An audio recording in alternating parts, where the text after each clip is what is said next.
Hello, my name is Mathew Punsalan, and I would like to start off by asking you all, what is something you're good at, or what is a thing that you have expertise or very in-depth knowledge of? If it's anything like archery, that's a very fun activity to do. It's basically, I wanted to bring that up because I want to ask, when you practice archery, do you practice with everything in mind? Do you keep in mind the wind? You keep in mind the way your fingers are pointed, the way you're holding the bow, because those are things that an expert or someone who is very knowledgeable of their craft is capable of doing just instinctively. That brings me to my topic, flow.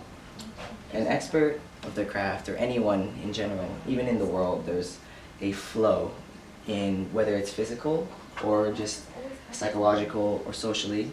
There's a flow in things, and how people interact with that flow is what I'm going to be talking about. So flow is apparent in everything from musicians who have to know their music to artists who have to know how to paint and know how to mix colors in certain elements of art. Stockbrokers, people in the economy have to know how things, the ups and downs of the stock market. Society in itself has many different flows which people adhere to. Even just simple thing as flow of traffic, that's something everyone adheres to. And there's very other abstract concepts such as the sea with its waves and how it flows throughout the world with its currents and things like that. And I would like to define my own interpretation of flow as it's the opposite of entropy. And entropy itself is when things sort of fall apart or when things dissolve into disorder or chaos. And the flow is when items or objects or actions sort of coalesce into a certain outcome, or it moves in a current, so to speak, in which people are able to tap into and able to capitalize on. So I'd like to first bring your attention to this picture. This is a painting done by John Bramblett. He's a very accomplished artist. He made this painting after 2001, which is when he became blind from epilepsy. So he painted this completely blind.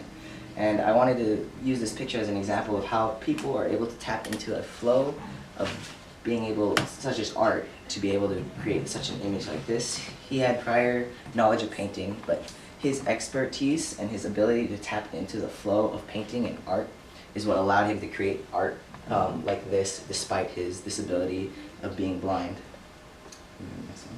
So I use that as an example to describe flow as something that you can tap into. It's something that's universal. It's not just something in humans, it's something in the world. Things, just simple things like orbits, gravity, those are flows that are physical, not necessarily human, but things that people are able to tap into to turn into a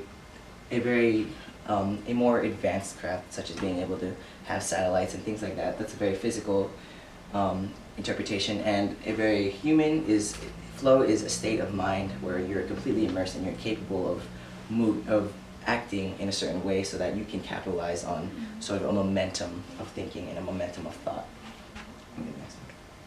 So that sort of idea was made by Mihaly Csikszentmihalyi. He was a Croatian psychologist. He was able to come up with the idea that flow is key to happiness and key to joy because people are immersed in what they love to do.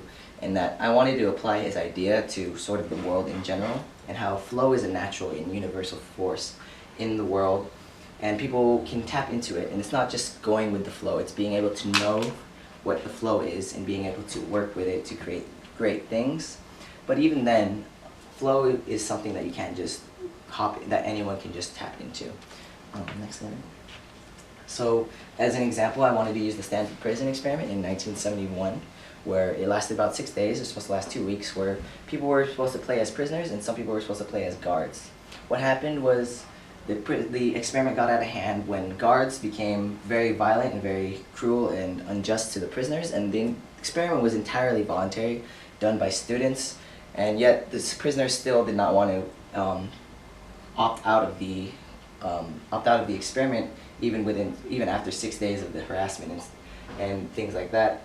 All of the reason for me using this as an example is because these people were caught in a flow of how to act. They were flowing in a manner which they felt they were really actual prison guards and real prisoners. And because of that flow, they were very misguided. They did not understand the flow that the flow that they were catching and the sort of character that they were putting out, because they were so immersed in their role as a guard and a prisoner. So based on what I've talked about flow, flow is everything. It's different kinds of flow, whether it's physical, human, in an art, in an archery, things like that. There are certain things that people are able to tap into, but in order for a person to really capitalize on flow, they have to know themselves, how they fit in flow, and they have to know the flow itself. So if a person wanted to sail the sea, they would have to know the size of their boat and also the motion of the ocean. And when people are able to understand themselves and understand flow, flow can be used to great effect. And that's all.